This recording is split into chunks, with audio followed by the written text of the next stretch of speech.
आज्ञा तुझी वारे, या आज्ञाचं पालन करेन.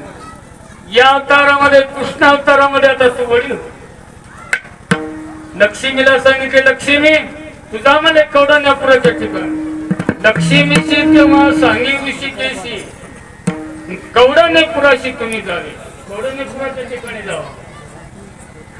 नामा म्हणे ऐसा करून विचार घ्यावया अवतार सिद्ध झाले. पलीकडल्या वर्षी कौडण्यपुराच्या ठिकाणी तारीख होती. ज्या ठिकाणी रुक्मिणी आईसाहेबाचं मंदिर आहे त्या ठिकाणी मला घेऊन गेली ती कार्यक्रम. नागपूरहून 250 किलोमीटर आहे. तुम्हाला याद झालं अजून एखादी तारीख गेलं तर घेऊन जातो. नागपूरहून जावं लागतं. कौडण्यपूर म्हणजे विदर्भामध्ये आहे. विदर्भ देशीचा भीमक राजा आणि भीमक राजाच्या पोटी तुम्ही अवतार धारण करा असं भगवंतांनी सांगितलेलं आहे. असा विचार केलेला आहे. अवतार धारण करण्याकरता सिद्ध झालेले आहेत. झाला विचार झालेला आहे. कंसाने आपली बहीण देवकी वसुदेवाला देण्यात आली. थोड्या वेळामध्ये पुढे लावतात आपण. आता इतर जर बसलं आपण तर कीर्तन संपला. अगोदर सांगतात महाराज जल्दी सोडा. तुमचं कीर्तन काही जल्दी सोड नाही. घाबरलेलं माणसं नाही घाबरू नका. तुम्हाला जल्दी म्हणलं जल्दी सोडतो. राहिलेला विषय अजून बघू कधीतरी गावामधल्या सप्त्यामध्ये नाही म्हणून विचार केले.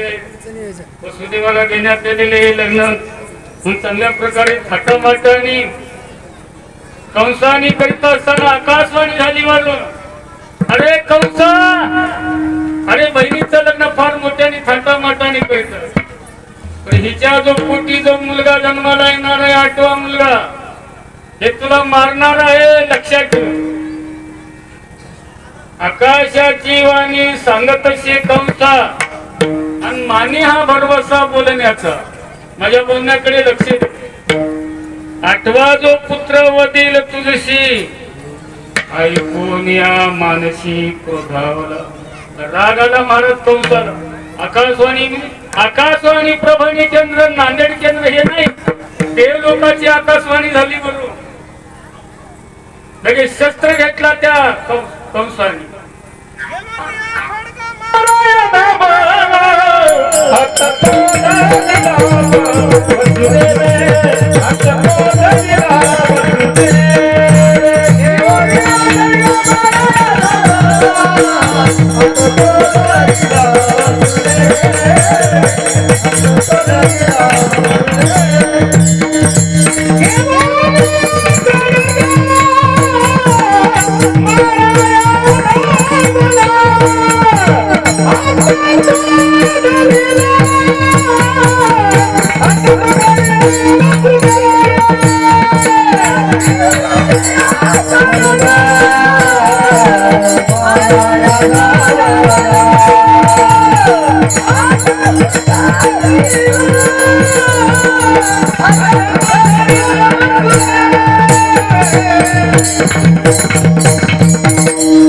घेऊन या खड्ग माराया धावला.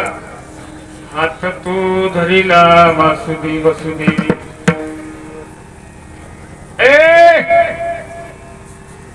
अरे बायको माझी आहे.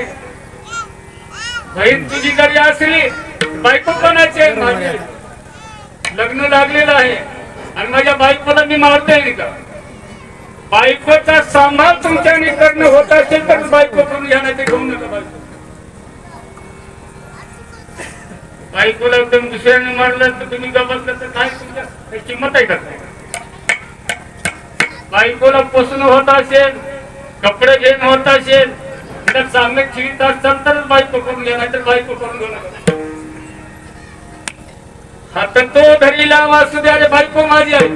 कोण तू मारणार? कंस म्हणून झाला बहीण माझी आहे. अरे बहीण तुझी असेल रे. लग्न लागले की माझ्या मारू देणार नाही मी. हिच्या पोटी जो मुलगा जन्माला येणार आहे ते मला मारणार आहे. आणि हिच्या पोटी मुलगा जन्माला आलेला तुला देईन, पण बायकोला मी मारू देणार. देईन मी पुत्र सत्य माझे मनी. ठेवा बंदिखानी दुता सांगे हा जन्मलेले लेकरू देईन, बंदखान्यामध्ये ठेव एखादी आम्हाला, तरी मारू देणार नाही. कंसाला सांगितल्यावर राजा स्वतः मला बंदखान्यामध्ये टाकून दिलं नाही. आग्रह लावलेले आहेत, कवाड लावलेले आहेत, चिल्ल्या घातलेला आहे.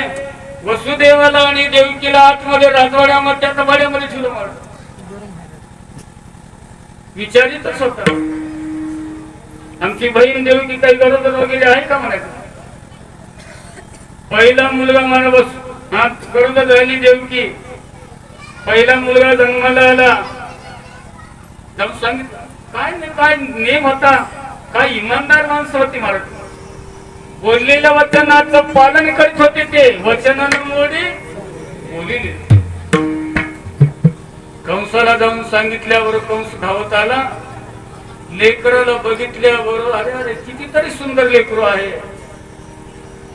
विचार केला. देवकीनं म्हणू लागली दादा 8वं लेकरू मारणार आहे तुला, पहिल्याला मारून काय करतो.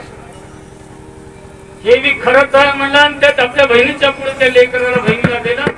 निघाला. वाटेने जात असताना नारद महर्षी भेटले. नारदाने विचारलं कुठे गेले होते तुम्ही इकडे. ए कंसा, अरे बाबा कुठे गेलता. बहिणीचा लेकरू मला मारणाऱ्या आकाशवाणी झालेली होती, मारण्याकरता गेलो होतो. तर बहिणीने सांगितली की 8वं लेकरू मारणार आहे म्हणून आकाशवाणी झालेली होती, म्हणून पहिलं लेकरू जन्माला आलेलं तिथं तिला देऊन चालूय मी घराकडे. अरे येडायस का तू, असा 8 खडी ठेवलं महाराज. उरपाट्या मजाला नारदानी बघ म्हणलं अजून पहिलं ते काय होते. पहिलं हे 8वं येऊ लागलं. कशा करता पुण्याचा साठा जे होता, काही पुण्य होतं ते नष्ट करण्याकरता, नाहीस करण्याकरता नारद महर्षीने सांगितले होते. पुण्य सारावया भेटे